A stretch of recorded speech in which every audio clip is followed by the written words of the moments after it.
pertama, pengertian pajak. Menurut Undang-Undang Nomor 28 Tahun 2007 tentang Ketentuan Umum dan Tata Cara Perpajakan atau KUP, pajak didefinisikan sebagai kontribusi wajib kepada negara yang terutang oleh orang pribadi ataupun badan yang bersifat memaksa berdasarkan undang-undang dengan tidak mendapatkan imbalan secara langsung dan digunakan untuk keperluan negara bagi sebesar-besarnya kemakmuran rakyat.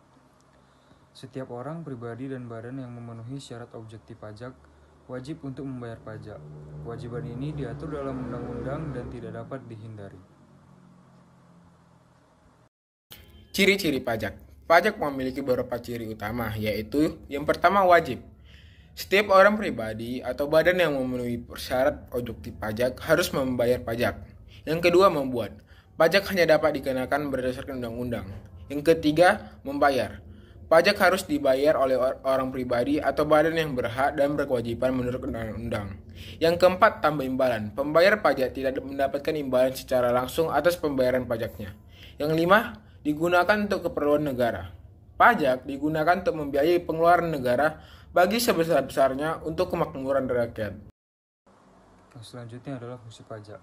Pajak sendiri memiliki beberapa fungsi utama, yakni 1. Fungsi anggaran.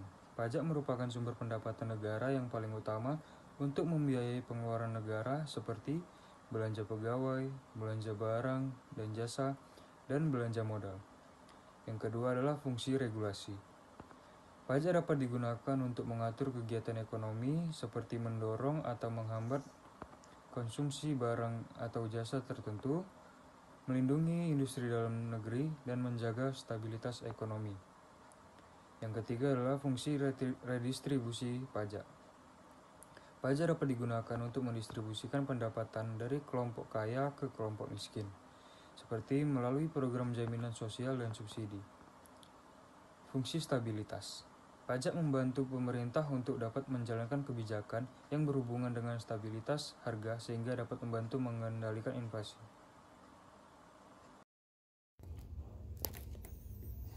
Jenis-jenis pajak. Di Indonesia terdapat berbagai jenis pajak yang dikelompokkan menjadi beberapa kategori, yaitu pajak penghasilan, pajak yang dikenakan atas penghasilan yang diperoleh oleh orang pribadi dan badan, pajak pertambahan nilai atau PPN, pajak yang dikenakan atas pertambahan nilai dari setiap peredaran barang dan jasa. Lalu ada pajak bumi dan bangunan atau PBB, pajak yang dikenakan atas kepemilikan dan atau penguasaan atas tanah dan bangunan.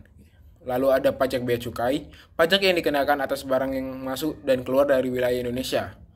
Dan terakhir ada pajak lainnya, yaitu pajak daerah dan restitusi, pajak atas bunga, deposito dan tabungan, pajak hadiah dan undian, pajak rokok, dan lain sebagainya.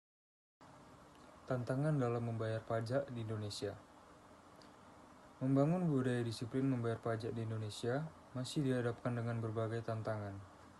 Beberapa di antaranya seperti yang pertama adalah kurangnya pemahaman masyarakat tentang manfaat pajak, yang menyebabkan mereka enggan untuk membayar pajak karena merasa manfaatnya tidak dirasakan secara langsung.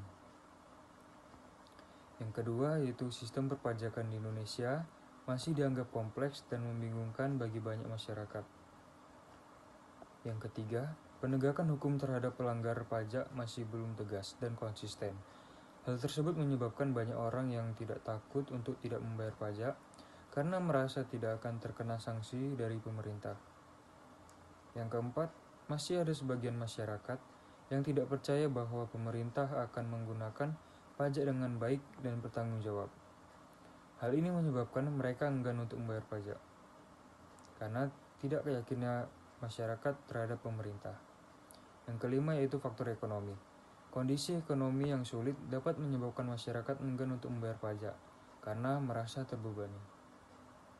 Upaya mengatasi tantangan. Pemerintah telah melakukan berbagai upaya untuk mengatasi tantangan dalam membangun kedisiplinan membayar pajak. Antara lain, yang pertama, menyederhanakan sistem perpajakan. Yang kedua, memperkuat penegakan hukum terhadap pelanggaran pajak. Yang ketiga, melakukan sosialisasi dan edukasi tentang pentingnya pajak kepada masyarakat secara masif dan merata. Keempat, meningkatkan transparansi dan akuntabilitas penggunaan pajak. Yang kelima, membangun sistem e-tax yang memudahkan masyarakat dalam menghitung, melaporkan, dan membayar pajak. Sekian pemaparan materi dari kami. Kesimpulan yang dapat diambil dari kegiatan kali ini yaitu Pajak merupakan kewajiban dan hak setiap warga negara. Dengan memahami pentingnya pajak dan manfaatnya, kita dapat berkontribusi secara aktif dalam pembangunan negara dan mendapatkan berbagai manfaat dari pajak yang kita bayarkan.